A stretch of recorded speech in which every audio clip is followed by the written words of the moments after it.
I'm sorry, none of these look like basketball logos. I've never seen this in my life. Damn, that look like where axe murderer is keeping all his stuff in the closet. Oh, the New York Yankees. Insurance. Buffaloes, right? Somebody kill a moose. This is the Brooklyn Bridge in a basketball. Two question mark trying to make love. I don't believe that that's a real one. Pelicans. No, look like it's a pelican. No, it's not a pelican. You know what it is? What is it? I know what it is. That's an alien land in Coney Island. Something out in the middle of the country. Lionsgate basketball. PD, Police Department. Shazam! Tigers? LSU Tigers? Pennsylvania. Phillies? The Stallions. The sun said and the moon had a baby.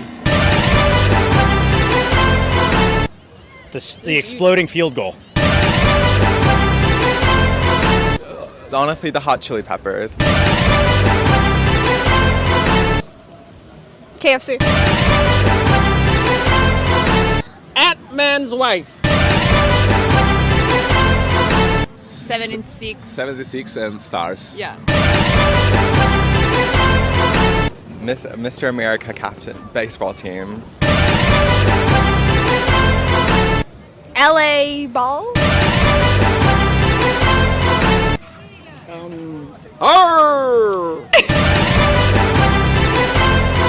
Basketball on fire. On fire, yeah. Ring on fire, basketball. Wow. Oh. Mariners. No, the Rockies. The Clovers. The Blue Bears.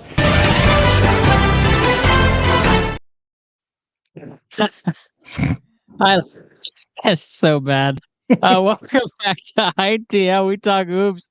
We are going one-on-one with Kenneth Cotterill tonight, the co-host of Season 5. I am your host, Ernest Silva. Into Lab Podcast is back in the beautiful movie studio in San Antonio, Texas.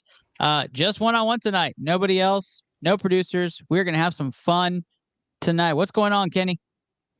No, I appreciate that we get to do just an Ernest and Ken show tonight. Just chat about some college basketball, some NBA. We were chatting before we went live about some crazy finishes already tonight in college basketball, namely that Kentucky and Mississippi State game. And yeah, it's going to be a good show. Yeah, that Mississippi State game was nuts. I thought for sure there was time left on the clock. I hope that controversy goes everywhere tomorrow. But Reeves is special. Could be a future Rocket, and I would be okay with that. Tonight's episode brought to you by the Sport Gene. That's right. Hashtag what's in your DNA. Talk about how you can join our wonderful team at the Sport Gene. Reach out today. DM any one of us, Kenny Cotterill or myself here, talking basketball. And round number 1 is exactly what Kenny mentioned earlier. It's all about the eve of March Madness. We are nearly there. It is a leap year. Guys, it is going crazy right now in college basketball. First off, it's not even what you think. It's not on the men's side. It's the women's side. Kenny, I have one question and one question only for you. Iowa versus Ohio State. I know you saved some money for this game. $491 a ticket for the nosebleeds. You heading over there? You know, as someone who has limited air travel options up here in Canada, I don't think that I'm going to be able to make it to this game. That being said, Caitlin Clark is the best thing in college basketball right now.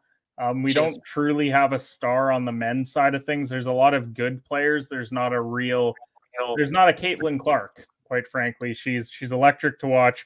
She's got an opportunity over the last remaining games to, I believe it is, be the all-time leading scorer in men's or women's college basketball history. That's how legendary this girl is, and she's doing it at her home program. So I think that it's going to be truly electric atmosphere there. She's going to be so much fun to watch for years to come. She may have that Steph effect on the women's game moving forward, and I think it's going to be a great game, but sadly, I will not be in attendance for this one.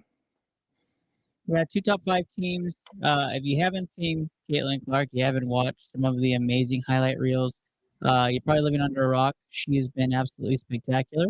And we'll replay that shot. This is the infamous record-breaking shot for her. She has her number and name there for Iowa. Just absolutely doing wonders for the game, and especially for women's basketball. I think this might be the biggest impact right now in women's basketball is Caitlin Clark and what she's been doing with Iowa. She is very special. I would love to see her in a 3-point contest next year, having some fun with the NBA players that are still around shooting 3-pointers themselves. But I'm probably not spending $500 on the ticket. I might as well spend the money on going to March Madness for women's college basketball than going to one game of Caitlin Clark, which right now is averaging $175 less for a nosebleed seat. So I'd probably be doing that just to watch multiple games, multiple days, and then enjoying Caitlin Clark anyways. Kenny, final thoughts for you. Caitlin Clark, best female college basketball player all time. I don't want to go into that territory. I think that if we're talking about her as the best just player, not talking greatest, because I think when we talk about that, we're talking about championships. And Brianna Stewart, she won 4 national titles and I believe was National Player of the Year multiple times. That's pretty tough to beat. Now, if Caitlin Clark wins it all this year and she takes an Iowa team that, let's face it, hasn't been a women's college basketball powerhouse, we can start to have that conversation, but I think it's going to be very tough to name her the greatest. She may be the greatest talent, but not have the championships or the National Player of the Years to go along with it. So that would be where I would be at with that. Yeah, I haven't talked this much about Iowa hoops since Luka Garza was a big deal for the Iowa Hawkeyes a few years back. Jordan Bohannon too. Those Iowa teams. But all about it. Top 5 matchup, Iowa, Ohio State this weekend. Watch the big run. Let's see if she can lead her team to the promised land and get that national championship as you're watching. We'll move on to men's hoops. Duke's Kyle Filipowski, your guy's Duke's player. I'm sure you were in tears after this. A casualty of some crowd storming. If you didn't watch it, we're going to show the highlights right now. Courtesy of, I believe it's NBC's coverage of it. But Kyle Filipowski, after their loss, ran into some fans, or fans ran into him as the coaches were sharing a handshake. I did watch this live. I was watching. I was like, whoa, that guy just get hurt. Was that before or after? I couldn't tell. Kenny, this is your team. I'll let you talk first on this one. But your thoughts on this injury that happened to your star? It's something that, yeah, could it be avoided if the fans wait another second or two to start court storming? Because if you watch it back, there's players who are already past the hoop when the clock's not even at 0. So yeah, did the fans kind of jump the gun a bit getting out there? Sure. Now, is Kyle Filipowski going to be fine? Yes, he is. He's game time decision for Louisville tomorrow. I would anticipate he's not going to play, both to save face for Duke, because they've kind of had an egg on the face week in regards to this. We should be talking more about the fact that they lost on the road to Wake Forest, even though they were underdogs in that game. We should be talking about the fact that they lost. And instead, we're talking about Filipowski pushing somebody, hurting himself, and then having to be helped off the court. And then now this is what part of the issue with being a Duke fan as well, is that the college basketball media is very Duke focused. That's going to happen when you have Jay Billis, who's a former Duke grad, Seth Davis, also a former Duke grad. These are the guys. Jay Billis literally went on television and said that we should be arresting people who storm the court. That's how we're going to stop it. We should cut out court storming, but the That's how you get them to stop it. The second they storm the court, let's give out a bunch of citations, and that's how we're going to solve it. So let's take the very essence out of college basketball, one of the most exciting things of college basketball. These are not pro athletes. These are students that are just excited because a small team like Wake Forest, who hasn't gotten out of the first round of the NCAA tournament since 2010, beat Duke and now has a real chance of getting into the tournament. So we should be talking more about the fact that Duke lost. Filipowski's going to be fine. He probably won't play against Louisville because they got Virginia on the weekend, and that's a much bigger matchup for them. But court storming's great. It's great for college basketball. If you ever get to be a part of it, anyone that I've talked to that has been a part of it, it's incredible. It's one of the best things that you get to do as a student at these universities. So they're going to be fine. I'm kind of sick of the fact that we're talking about banning this altogether. So I went to a small university, and I don't know how much you know about my background, Kenny, but I went to Our Lady of Lake University here in San Antonio. All of you, wings up for all of you out there.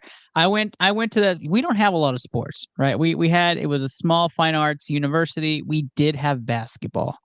Now, basketball wasn't the best sport. I'll admit it. Soccer was probably the best sport when I was there, but they did have a couple of times where we were just like ecstatic, right? Like we had the number one team in the country in the building for NAIA. It was fun. It was back. It went to overtime. Our Lady of Lake, or Olu, comes out on top. Everybody storms. I mean, it was just storms the court. It was phenomenal. It was like the best feeling. It's the high of the year. Yep. It's what it's all about. There was actually another setting. We played Texas State. It was supposed to be a blowout against Texas State, right? And we ended up beating them. We ended up beating them in overtime, and all the small fan section stormed their court, right? And they were pissed off at us for doing that. So, like, I've been on both sides where we're a home game or an away game and we're storming the court. Like, that is part of, I think, the culture of college basketball is the fandom bleeds. Yeah, it bleeds. It's like the closest thing to, I don't know, maybe I'm off base here, but the closest thing to European soccer. Like, it's like, hey, we bleed these colors. This is like the actual fandom, right? You're not chasing players. You're not chasing teams. I think this is that you're taking it away from what college basketball is. I think that it's absolutely ridiculous, no matter what the sport, if you're going to ban storming or just rushing the court. I think it's dumb. I think it's just an old take because of somebody who almost got hurt. Like, let's not go crazy here. Right. I think it was absolutely fine. Now, obviously, there's player safety. So if you're storming the court, you probably want to avoid players. But altogether, we didn't get to play the clip, but the clip was crazy. The guy's going full blast from the stands, runs right into him, and everybody helps him off the court. But the thing about the clip, Ernest, is that, so I watched it back. Tyrese Proctor's kind of near the foul line. He sees the fans storming the court early, and he's able to get out of the way, right? Filipowski, there's only like a second and a half left. He goes up to try and get the ball. Obviously, they steal it. Then the buzzer hasn't even sounded, and then he turns around, and then by then the fans, that's why I mean, like, if he has an extra second or two, because the fans did prematurely go on the court. That's a fact. If you go back and look, there's like 0.3 seconds left, and they're already underneath the hoop. Like that's how much they are already on the court. So he sees them late. Then you got to keep in mind as well that they've just lost a very close game. The intensity is probably high. Filipowski's probably not in a great mood over the fact that they just lost. And then you've got kids coming in and they're yelling in his face about the fact that they won. There's a difference between crowd storming to go and celebrate the win. And then there's doing it and getting in the player's face, right? That's not what it's supposed to be about. It's about storming the court, celebrating with your guys. You're a small North Carolina team that just beat Duke, and Duke fans are mostly mad because we don't court storm because you're Duke, right? Right. You're never going to court storm when you're Duke. You maybe would do it against Carolina if you were unranked and they were ranked top 5. But how often does that happen? Very rarely. So I think that's mostly why people are mad, and then it gets blown out of proportion because you've got Billis and Seth Davis just being the worst kind of people telling you to ban the court storming. I'm probably the worst kind of student. And we'll transition after this, but I'd probably be that guy that just storms the court after every game at that point. Like, we're just gonna storm the court when we beat Texas A&M Corpus Christi, or when we beat UNC Greensboro. We're storming the court now every single game. Storming every game. That's right. That's right. This is ITL talking with Kenneth Cotterill. We're going to talk Texas basketball right after this short interlude. Give me a hell yeah. That's right. That was Wake Forest fans, 0.3 seconds on the clock at storming, saying take it to the court. The big question I have, Kenny, and I'll lead this segment, is Texas basketball. Right now, we're recording this. It's 8:53 Central Time. And Texas basketball is winning by 20 over Texas Tech in Lubbock, right? A rivalry game, but of course, it's the last time they may be playing there for a while. And this is, of course, because Texas is moving to the SEC. Texas is like a bit of a head scratcher for me. And I don't know if you've watched any of Texas or how much you watch Texas basketball, but in some games they look like the team last year they did, right? Really competitive. Elite play. Dylan Mitchell, Dylan Dessua has been fantastic this year. Abrams is, I think, third in scoring in the league. Then they have these flat games where they just look absolutely terrible. Bad losses to UCF, and against ranked opponents, they've lost close games. They've lost some really close games. They played a lot of ranked games. To me, Texas is absolutely a dance team, but they're not. I don't know if they have a lot of talent to make a deep run, but they are a dance team, but they're fringe dance team, right? Like they have a ton of losses, but they've played a lot of ranked teams. So for me, Texas has the talent to make a run. They just aren't performing at top notch, and they've had the ball go the wrong way on many games. So for me, Texas basketball, and I'm biased, Texas basketball is a dancing team. To you, outside in, is Texas a good, decent team, should be in the dance for you? Or are you one of those that say fringe, they're out, too many losses, they're bottom of the conference? So as of this morning, I like looking at bracketology, not because I believe that Lenardi gets it right every time, but because it gives you a bit of a baseline. So heading into today, they were a part of the last 4 buys. So they had breathing room. They were also at the top of that list. So they had some breathing room. They're taking on Texas Tech. As long as they hold on, because that's not a great loss, even if it is on the road. I think the conference is always going to help because you just get to face more quality teams and pick up more quality wins. I think one of the issues that we have in college basketball every year is that we talk about all the great wins. We don't factor in some of the bad losses throughout the year. Like the Texas Tech loss wasn't great. If you're going to lose to West Virginia, that's never good, even if it is on the road. UCF isn't great. So there's some bad losses in there, but what's really carrying them is the Baylor and Oklahoma back-to-back wins. Like that's huge for them. Early in the year, you lose to Marquette, you lose to UConn, that's fine. I don't like Rodney Terry. I think that I was going to talk about him next. I don't think that he's the guy to be leading Texas basketball. Now, I love Max Abmas. Like, I was a huge fan of his when he was at Oral Roberts. When we picked Oral Roberts to go to the Sweet 16 on ITL a couple of years ago, he was one of the guys that I really liked. And then when he went to Texas, I thought, this is a great way to end out his career. He's a great scorer. He used to be like a 25-point per game scorer. Now you're always going to scale it back when you go to a big conference. You're not going to average 25 like you would at an Oral Roberts. But I don't know what this Texas team identity is. I think that they're that team that could they go on a run to the Elite Eight because they're just battle tested? Sure. But there's so many losses in there that they're not even necessarily terrible. Like, look at their last number of losses on there. Kansas, Houston, Iowa State, Houston, BYU.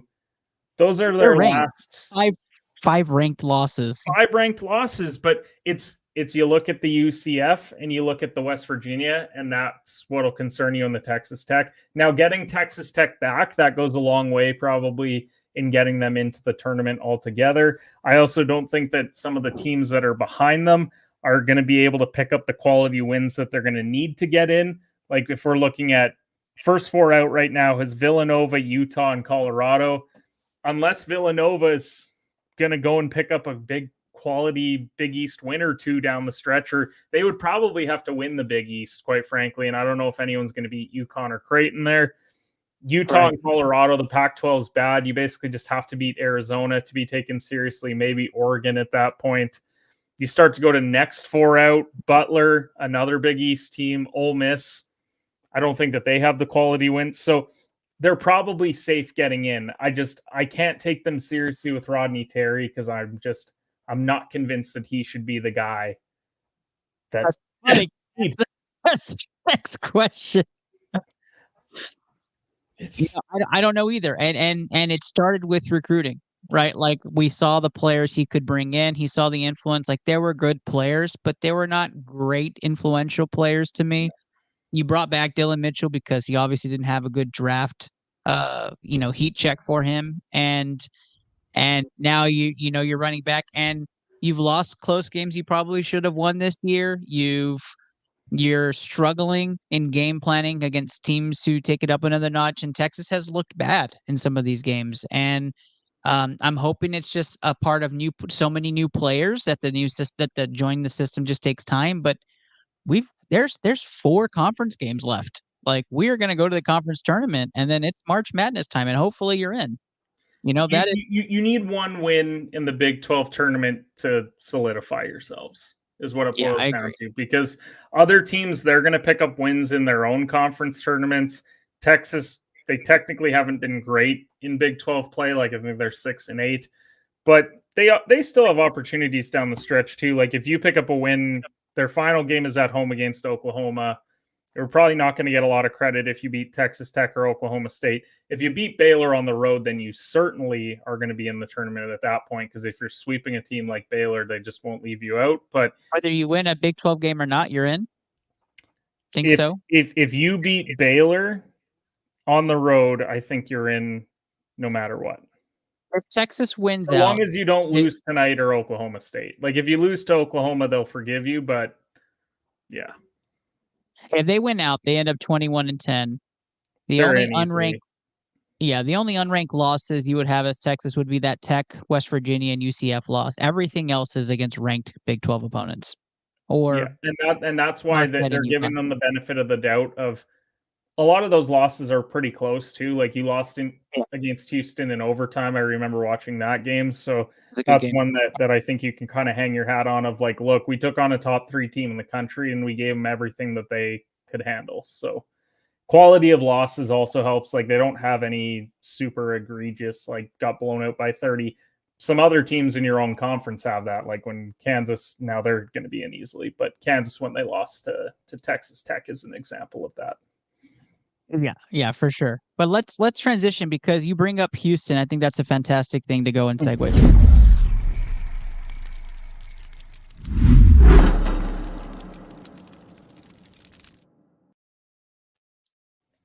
We're talking with Kenneth Cotterill. We're going one-on-one right now. College basketball, our final topic, and he brought it up before I even said it. That's right. He brought up the Houston Cougars basketball team, and we're going to talk a little bit about the Houston Cougars because they sit as number 1. This is the 5th time in 7 years, Kenny. They're number 1 towards the end of the season, and I'm feeling like I have some deja vu here, and I'm going to ask the question I ask every year. Is Houston the team to beat? And then in college basketball, they're number 1 right now. Their team is playing elite defense. They've got a couple of clutch playmakers. I'm biased, so let me get your unbiased take before we go into my take. Is Houston the team to beat? I think that the committee was very unfriendly to UConn this past week. I get it. The Creighton loss, you lose by 19. But at Creighton, like that's always going to be a tough environment to win in. Prior to that, they were basically running through everybody. Seton Hall and Kansas are their only other 2 losses on the year. So the Seton Hall one isn't great, but the Kansas one, you can certainly forgive that at Kansas. So UConn for me, because I really like Hurley as a coach. They're the defending champs as well, which is crazy because they had some turnover at UConn and yet they still find themselves as such a good team. I think that if you're a bracket person, don't even bother with Purdue.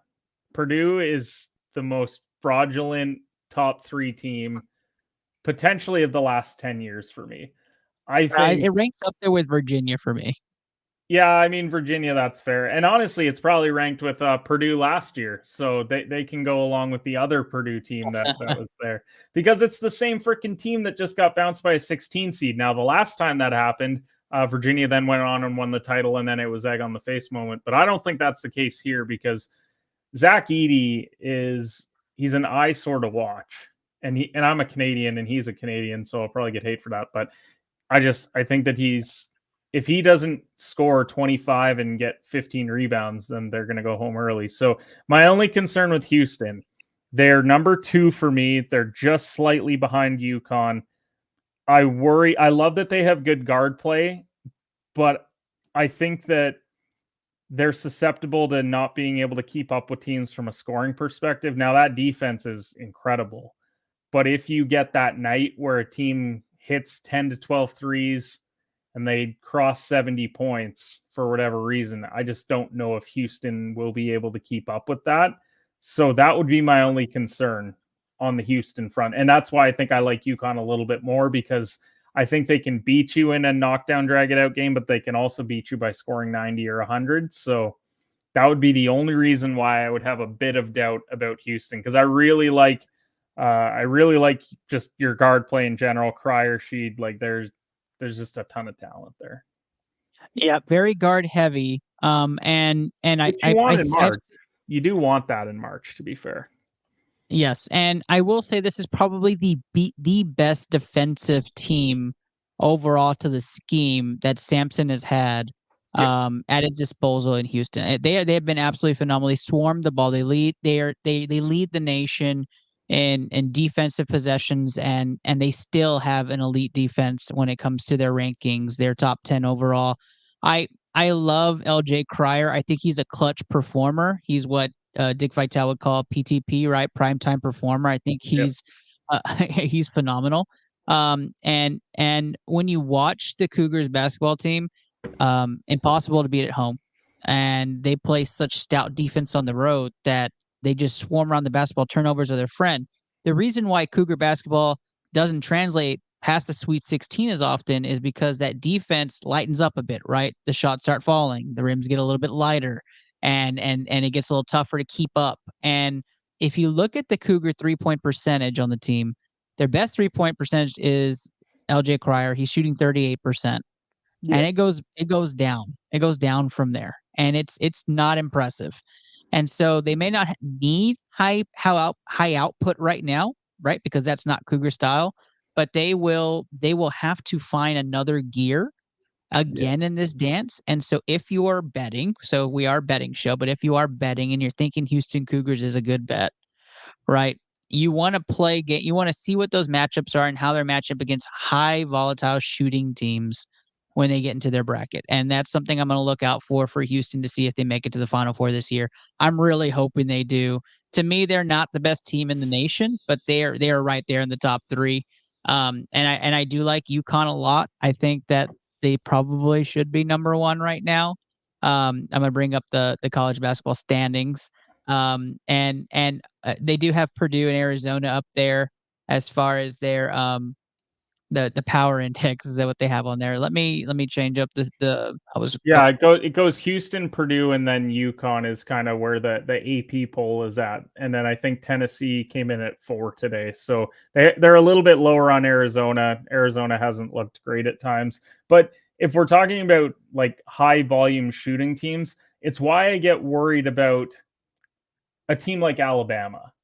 It's not even that I think Alabama's the better team. But Alabama, they could have 117 points scored on them like Kentucky did on the weekend, but they could go for 100 themselves. I think they've gone over 100 like 8 times this year. So because they have the ability to shoot from the outside, Houston's always going to play a clean game. Like they don't turn it over. They create turnovers. They rebound well. It's just it's classic tournament. Is there a team that can come into your building and just they start out the game like 5 of 6 from 3 and then trying to recover is tough. So it's the only reason why I'm a little bit off put by them, but I do think, and honestly, actually, another good example would be a team like Florida, because Florida plays with pace. They would get up and down, could cause some issues for Houston if they get out to like a big first half. They drop 40 points and then it's like 40-30 and they're trying to recover. Don't any of y'all think that I am not a Houston Cougars fan, Stan, or thinking they're going to go all the way? Absolutely, they're going to win national championship. Samson's going to be celebrating. There's going to be. I hope he does. He's an elite coach in NCAA right now, and he deserves the absolute praise of winning a national title. Completely agree. And so if you feel like I'm crazy and you want to bet against that, the ITL bracket challenge is where you want to be. We're trying to get the maximum amount of participation. $100 on the line to the winner who wins outright. It's going to be myself, so I'll be paying myself with one massive check when Houston or Texas ends up the winner, because I'll have 2 brackets.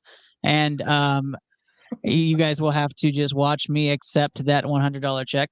But if you want to come and compete against Kenny Cotterill or against myself, go ahead and bring out that bracket. Let's sign up. You'll see that link in next week's episode as the brackets open up and the challenge gets started. So we are going to take a small interlude, and as we do that, we're going to switch to the NBA, where we're going to talk a little bit about a couple players before we end the night, and then some of those games we want to bet on. Kenny Cotterill and I have 4 games that we're going to put on a parlay for you after you win your bets tonight, because I know everybody's betting Rockets tonight. So we're going to get that spread tonight. If you didn't know it, BCMG does still have some active streamers. Now, of course, we're excited to talk about the Sport Gene quite a bit, but BCMG streamers are still going hard. So why don't we feature them for a moment, and then we'll talk some NBA.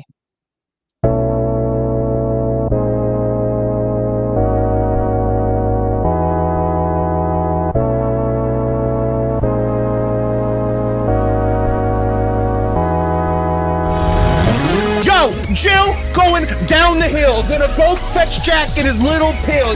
Jack feeling down and that's pretty bad. Let's go. Oh! Yo! Clip that! Clip that headshot. Nice. No! A pistol. What the Okay, that didn't count. Woo! Let's go, baby! Clutch it up. Yeah, I like it. What? No way. Did that precision just kill me? Let's go! Nice, Papa! Papa with the clutch kill at the end. Let's go. Oh, I missed. That was bad. Got him. Nice. Man, I'm going to go steal their shit. That is definitely orange. Green. You're dumb and it's orange. We're both wrong, Red.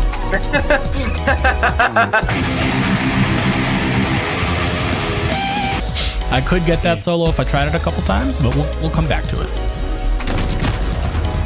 I'm fucking dick right now. Holy shit. Like, I fucking suck right now. Yeah, I can tell.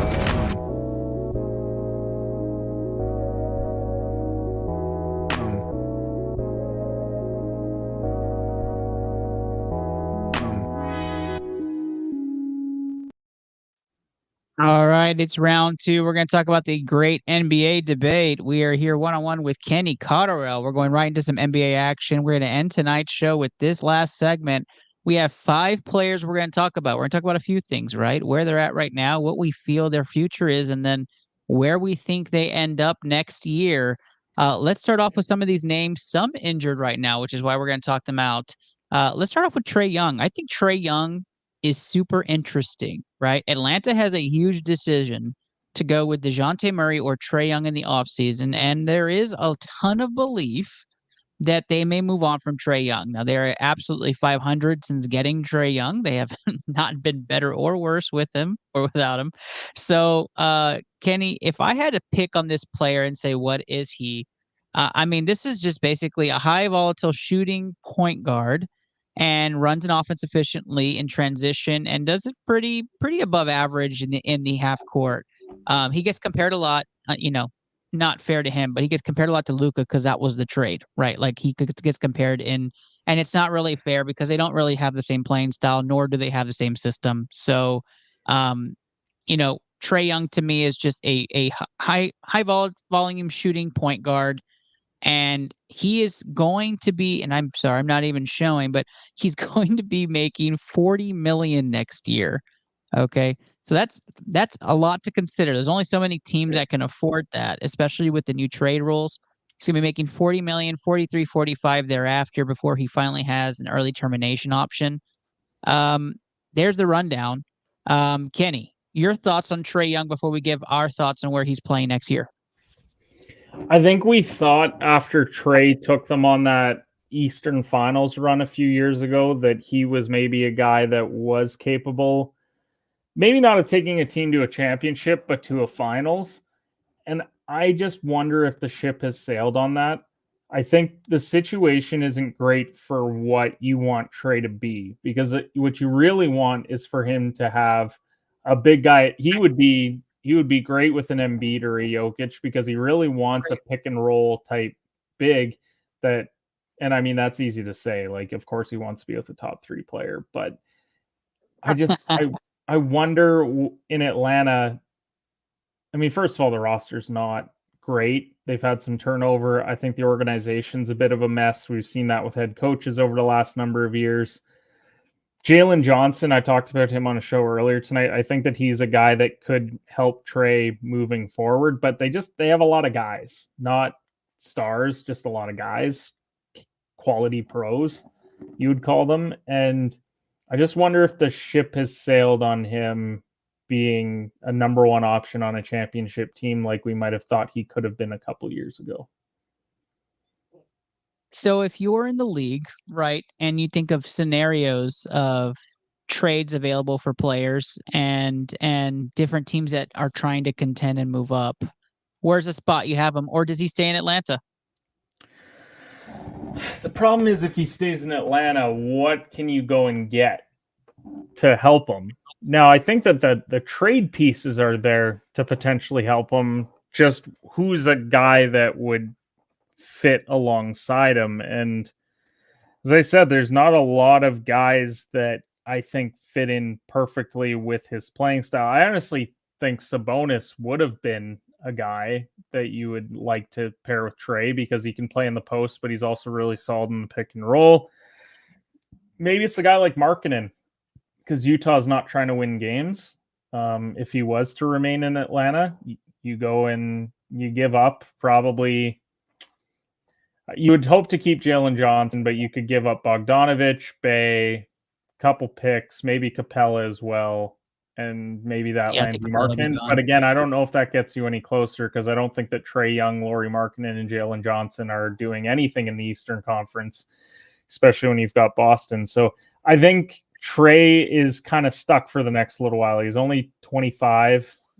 His game probably translates to playing for a long time. So I think we kind of just have to ride out Trey being a good individual player, at least for now. But I don't know if he's going to find team success for a while with the Hawks. Okay. I've got one I'm going to throw out there, and it's not the homer pick I thought I was going to go with. But now that I'm thinking about it, or were you going to say San Antonio to pair with Wemby?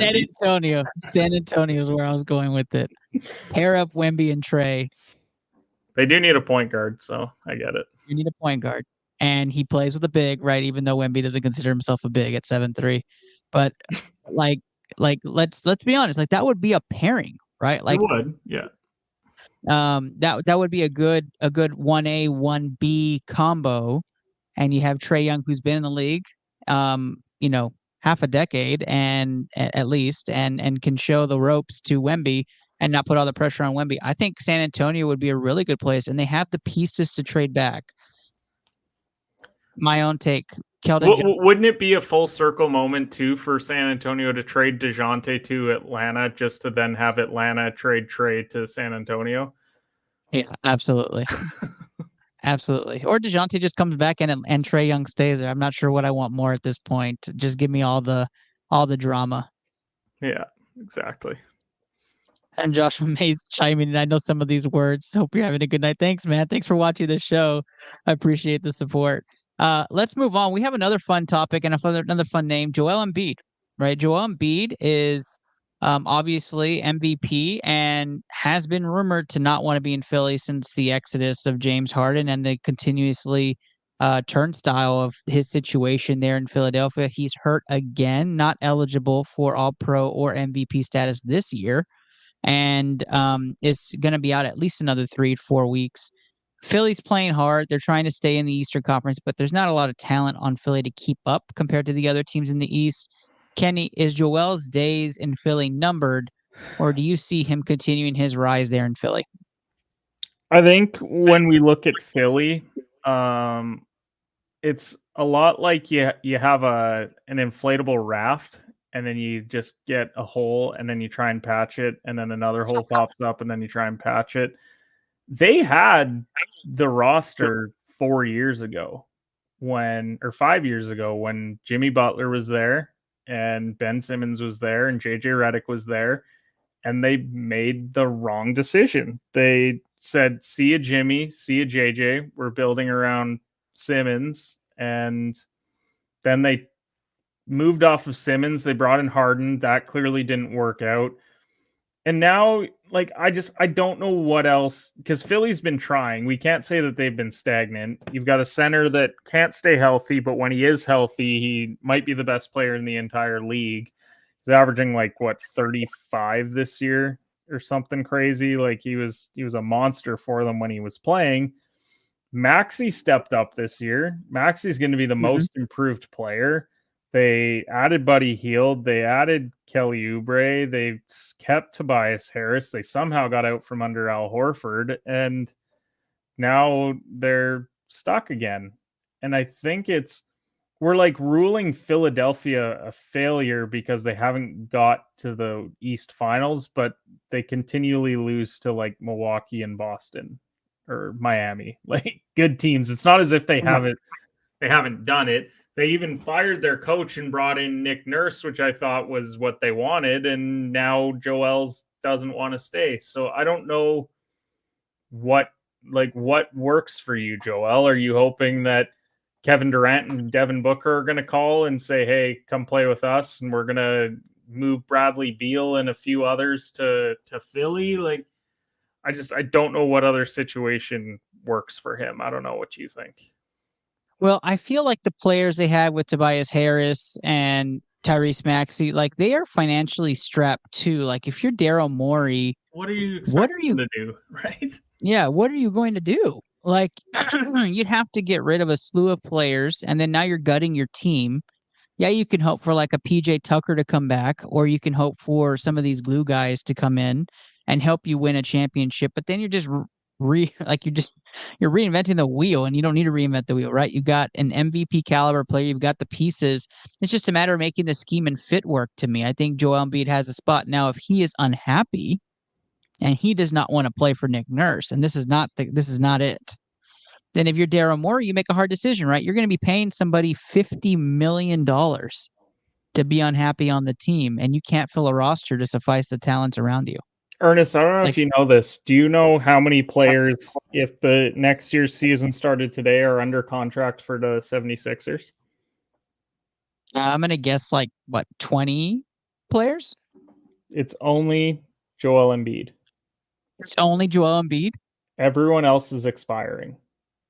That is nuts. See, I did not know that. Okay. So I'm looking at their payroll right now, and for 24-25, it is Joel Embiid at $51 million. Sorry, Paul Reed at $7 million, but that's not fully guaranteed even. This is after next season, or this is for next season? For next season. Now, Maxey, I don't know if he signed his extension or not. I thought that he had. That's why I was really confused by that. But if there is room to move off of some of these guys, because you're finally going to get out from under Tobias money, because that was just a really bad contract. That when I first started Shoot or Shoot basketball podcast, I remember the very first episode we talked about how bad Tobias Harris and Al Horford's contracts were in Philly. And they're finally going to be out from under those, which is nice. But I think he's just lost faith in Daryl Morey. I think that James Harden badmouthed Daryl Morey enough where he doesn't trust him either. And so he's just ready to get out of Philly. I truly think that it's just a trust breakdown. I don't think that it's a repairable relationship of we're going to bring in guys to play around you. So Tyrese Maxey did not sign an extension. and they decided to the Sixers decided to opt out of it for cap purposes. Now he can sign with them for the max, which is 42.6 next year, but they would have to establish a whole new contract. Which he deserves that money because he's going to be the most improved player, potentially an all NBA player. So even if Joel leaves, you're probably paying Maxey, and then you're just rebuilding if Joel has no interest in staying. Because at the end of the day, if Joel's staying at 50 million, yeah, Maxey's going to get like 42. Then you have to fill out 50 million for the rest of your roster. And that's not going to be enough to... Boston's just been so fortunate with the way that their contracts have worked out that's who you're competing against, right? This whole situation in Philly is you have to win a title. It's not good enough to just be a perennial contender. It's when are you finally going to get to the finals? Because Joel Embiid is an MVP caliber guy. Because Jokic got there, he won. Giannis got there, he won. Like these guys that he's been competing with, he's kind of the odd man out now. Hi, Luke. Good to see you, buddy. And here I was thinking that the Sixers probably had a bunch of dead cap space for all the trades they've been making, and Daryl Morey's put them in a position where they can just go after whoever they want this offseason. That's pretty crazy. I think what helped them was that Buddy Hield move, because when they brought in Hield, they kind of dumped some of that because they knew he was expiring, so it gave them a bit more flexibility of if it doesn't work out. Makes sense. And it could still work out this year. Like if Joel does come back and play come playoff time, and you have healthy Tobias, Buddy Hield's still there, Maxey's there, they brought in Lowry, they have Oubre, like you could put together a series or two. I just don't think that they're on the same level as Boston or even Milwaukee. We're going to speed round these last three names and some of the fan favorites right after this short break.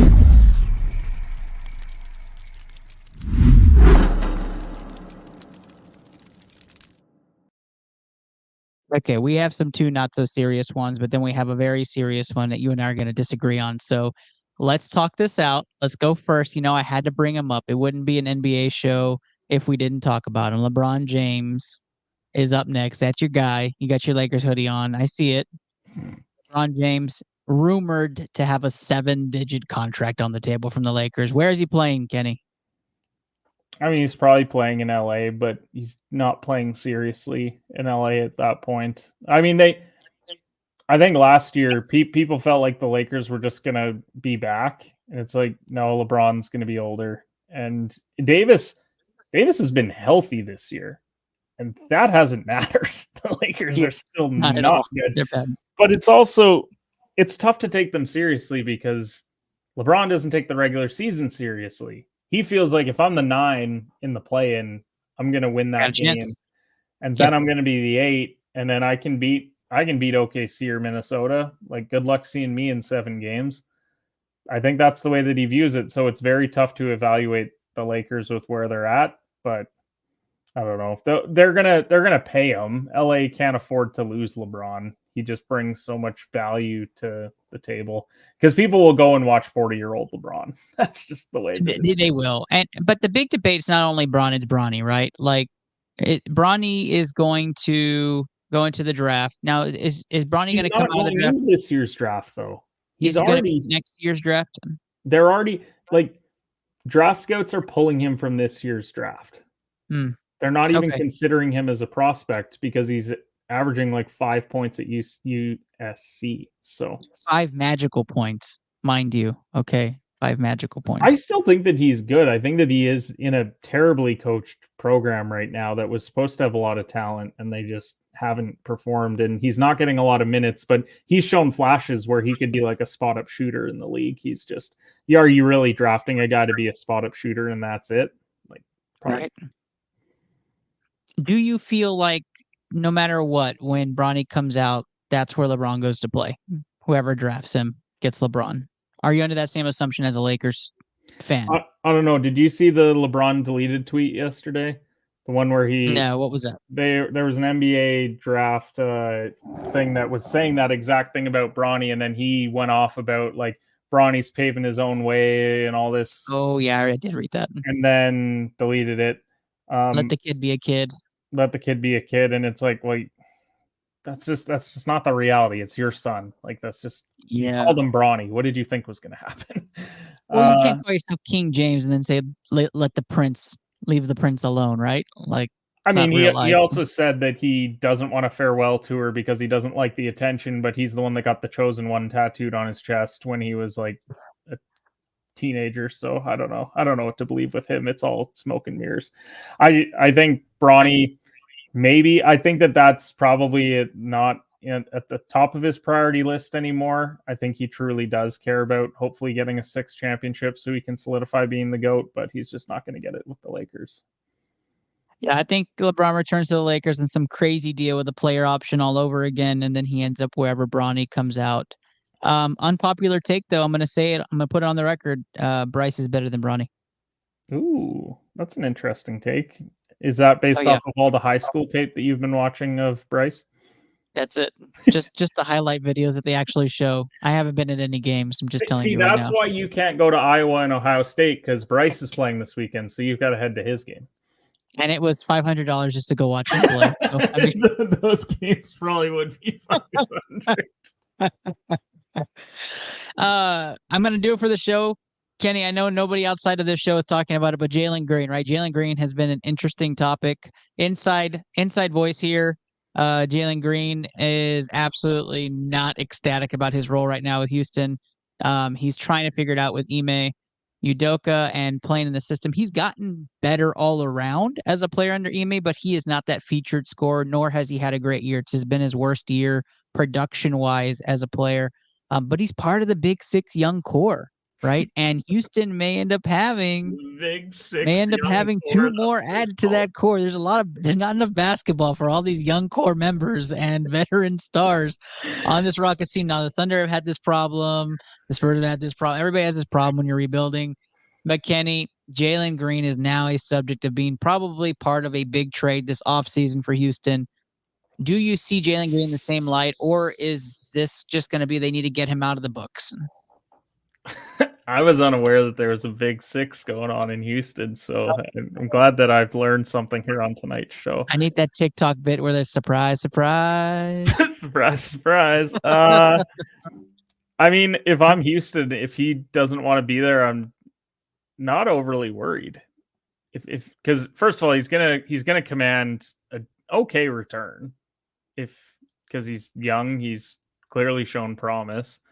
You know, Sengun is your future. He is going to be the featured guy for you guys moving forward. You still have other talented young guys that can show some promise still. So I don't think that it's a major loss. I think you would prefer to keep him. But again, it's almost worse if you keep him and he doesn't want to be there, because that can be so toxic for that locker room. And they're pretty fragile because they are so young. And I don't think that Dylan Brooks and Van Vliet, as great as they have been for helping develop these guys, I don't think that they would be able to reign in a locker room with that many young guys. So I'd be concerned about that. If he doesn't want to be there, ship him out, get a pick, get another vet in return, maybe a big to help Sengun even further along.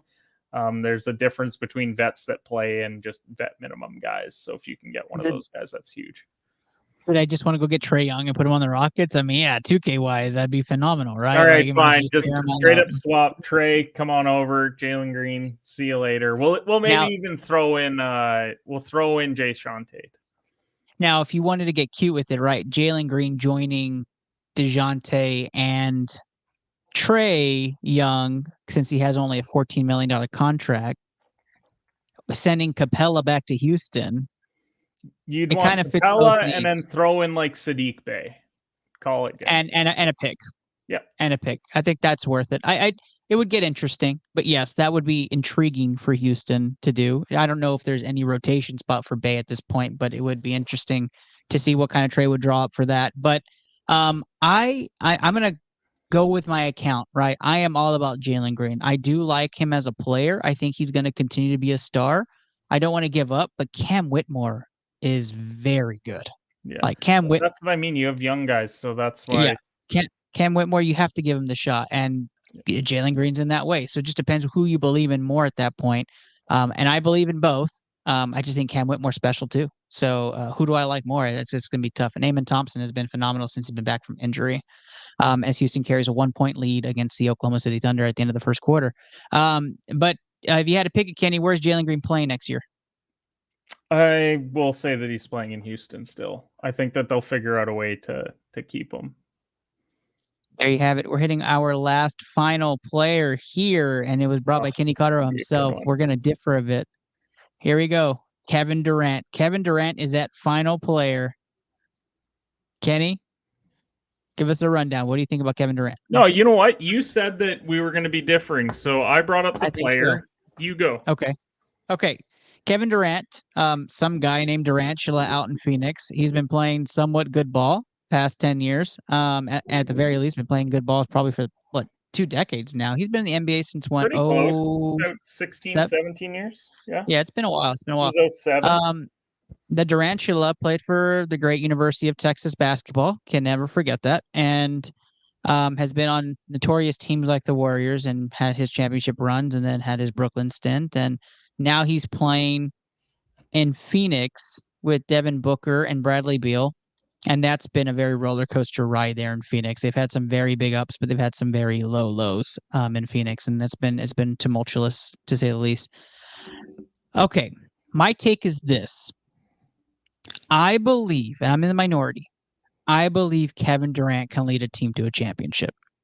I am a firm believer that Kevin Durant can lead a team to a championship. When he has a team he wants to play for, right? I'm like Oklahoma City. When he has a team he wants to play for that takes him in and builds a system around him, it is a great situation, and Kevin Durant is obviously a superstar. He will lead that team to a championship. Has he done it?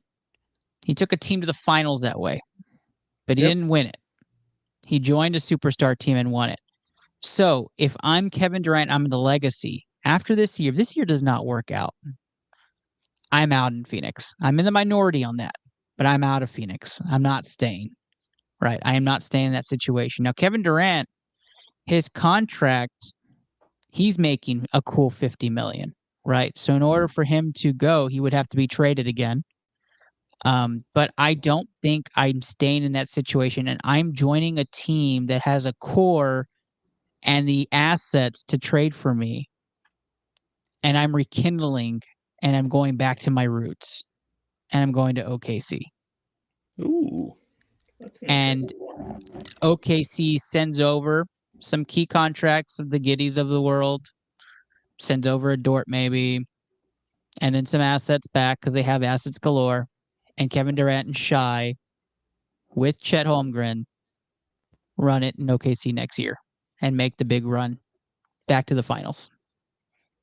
And that would be my take on Kevin Durant. I don't know if that's popular or not. I haven't read the blogs of Thunder Kingdom, right? But that is, or the Thunderdome. That is my take. I truly do believe that Oklahoma City is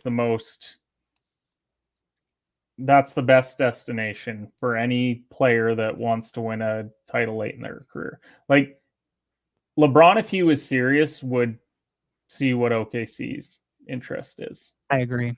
Because there's 3 players who are untouchable in OKC. It's Jalen Williams, it's Chet Holmgren, and it is Shai Gilgeous-Alexander. Everyone else is probably on the table at that point. You've got draft picks galore. You've got, Giddy's a good pro. Dort's solid. That there's a lot of talent in OKC. So they would certainly be able to offer that. I think that's why LeBron's intriguing. It's why Kevin Durant's intriguing.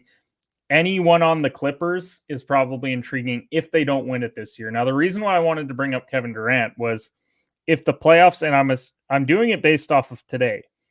If the playoffs started today, the Phoenix Suns would face the LA Clippers in the playoffs, which would be talk about a series. Crazy because stars. On one side, you would have Westbrook, Kawhi, Paul George, Harden, and then on the other side, you would have Kevin Durant, Devin Booker, Bradley Beal, and I'll throw Grayson Allen in there because I'm a Duke guy. And he is shooting the highest 3-point percentage in the entire league this year. So we'll put him as a part of the big 4 that they have he's going got on. 90, 50, 40 right now, right? Doesn't he have 90, 50, 40 going? I think so. And I mean, let's face it, like if we're going to call Houston a big 6, we can slip Grayson in there and call this the Phoenix big 4. So we'll use that. Might as well add Eric Gordon at that point. yeah. Throw in Nurkic. You know what? Phoenix has got a big 6. Phoenix has got a big 6. We're good there. So if I was picking that series right now, I would pick the Clippers to win that in 6 games. I truly believe that they're the better roster top to bottom. Phoenix is in cap hell, like beyond cap hell. I think over the next 3 years, at least 2 years following this year, they would have 190 million in payroll. 150 of that goes to their top 3 guys. They've got that Nurkic contract, which isn't great either. It's not bad, but it's not great when you have the team that you have. So I think that Durant, they have to win that series. And that's not even enough to keep him. That's just to ensure that the next day he doesn't walk into your office and say, I'm done playing in Phoenix. Didn't work. It's just the fit isn't here with this big 3. Then even if you win that series, you're playing the winner of Minnesota, and then they're probably facing the Lakers or Warriors or Mavs. So none of those are great situations either for you. And then you would probably have to face Denver as well. So Phoenix is in a really tough spot. I don't think that Kevin Durant is ever going to win a title in Phoenix. I think he's 35 right now. By the time the finals would roll around next year, he'd be 36. That's probably when you start to talk about his final run at a title being a number 1 option would be next year. And I don't think that it's going to be in Phoenix. I agree that he should go back to the Thunder. I think that that's a really good spot for him. If he's not willing to go there, I would like to see him maybe, and I know that it's not a destination, but it's a team that could offer you some young players and some picks. Maybe goes to Orlando. You pair him with Paolo and Wagner. That could be your big 3. They would probably have to add more guys in free agency to really make it that intriguing, but guys like Drew Holiday are going to be available, so maybe you bring him in and then it turns into more of a big 4 there. But I do think that Durant, he's not going to win it in Phoenix. I just think that it just doesn't work, what they tried to concoct there. They thought that deal was probably more than what he is, and that contract's really bad for what production you're getting. And that's why it's ultimately going to fail. So you want to say that his villain arc hasn't been completed yet? Like, just find a way to get him to Damon Giannis, right? Like, just but I don't. So here's the thing: he could go one of 2 ways, right? He could go the villain arc, and he goes and he joins that team.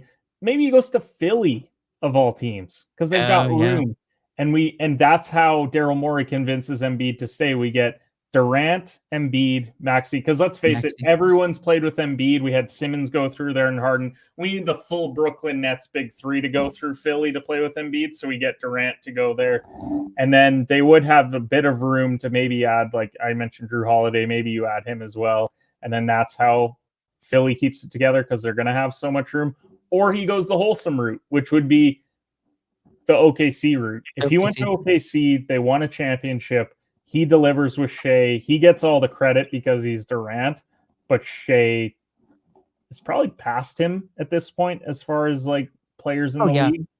He's For me, he's the MVP this year. I don't know if he's going to win it, but I think that if we're talking about them being the 2 seed and he's averaging like 34 or 31, 6 and 5 and shooting like 55% as a guard, that's pretty damn impressive, but don't know if it'll happen. So he has the option. He can either go villain or hero on it. I kind of hope that he goes hero because that would be a fun way to wrap up Durant's career and probably be a top 3 most exciting careers to follow. I really hope that, and this is like the next 5-year plan for the NBA, but that Durant goes back to OKC, wins 1, Davis Cordova meshes everybody for the first time in years, and then we get reminds you that he's an OKC fan. Yeah. And then we get an expansion to Seattle, and then he retires there. Right, plays his final season in Seattle, retires. Like that would be the ultimate Kevin Durant arc, is that he gets to go back to where his roots were, wins it. The thing is, the NBA has room for 2 expansion teams, which Vegas we assume is going to be one. There's nothing that says that it can't be Vegas and Seattle, and then we just move one of those Midwest teams to the East. Like it does work out that way. So I'm hoping so. We'll end today's segment to remind everybody, starting in the next few weeks, Kenny Cotterill and I are going to take either conference and we're going to go through what if scenarios for the NBA. You might have seen your favorite teams competing at a very high level. Maybe your team won the championship, but would they win if every round they receive the other team's best fit player for their scheme? Kenny Cotterill and I are going to go through each of those series and find out if the team's got the best fit player for their system, would the same winners come out? And we will simulate with our very own It's Rated Merc. Had that video ready and queued up to see if we get the same winners every year, going all the way back to 94, 95. Our series starts after March Madness, so we are gearing up. We're going to start getting our numbers down and getting those rosters created. But stay tuned for What If NBA edition, only on the Into the Lab podcast. That's tonight's episode. Kenny Cotterill, thank you so much for being on tonight's show. Why don't you tell people where they can find you? Yeah, you can follow me at HedgePod. Got to get back into the podcast on that front. Just been really busy being a full-time worker and then also part-time student on top of that. Have been giving out betting picks. Gave out Syracuse today. We're supposed to give out 2 betting picks tonight. So if you like 2 early ones for tomorrow, that's right. Go Western Kentucky money line against Louisiana Tech, and then play Creighton -8.5 against Seton Hall would be 2 early lines that I've seen for college basketball for tomorrow. Western Kentucky at home, they're slight dogs, and then Creighton at home, they're 12-2, and they score the ton of points. So appreciate you having me on. It was a fun show. We'll have to do this more often. Of course, and if you want to add my forgetful picks in there, UTSA -2 tomorrow against Tulsa. They're playing at home, winning record. You take that all day. And then last but not least, Frank Labuda will be traveling to College Station to watch the Gamecocks go up against Texas A&M. Texas A&M 5-point favorites. We're actually taking the Gamecocks. +4.5 is what it's at right now. I had it at +5.5 before the show started, so that's trending the right direction. Or the wrong direction for most, but gearing towards a win for the Gamecocks. We like that pick. So we're going Gamecocks in that game, but we're going to take the points. So whatever you can get that point spread, that is your 4-game parlay. And I am your host, Ernest Silva. If you're listening, that means you've got this in the morning, and it's a beautiful morning going into the leap year. We got 2 more days left in February. And if you're watching us, thank you so much for watching us and all your support tonight. We hope you guys have a wonderful and beautiful evening. Stay classy, everybody.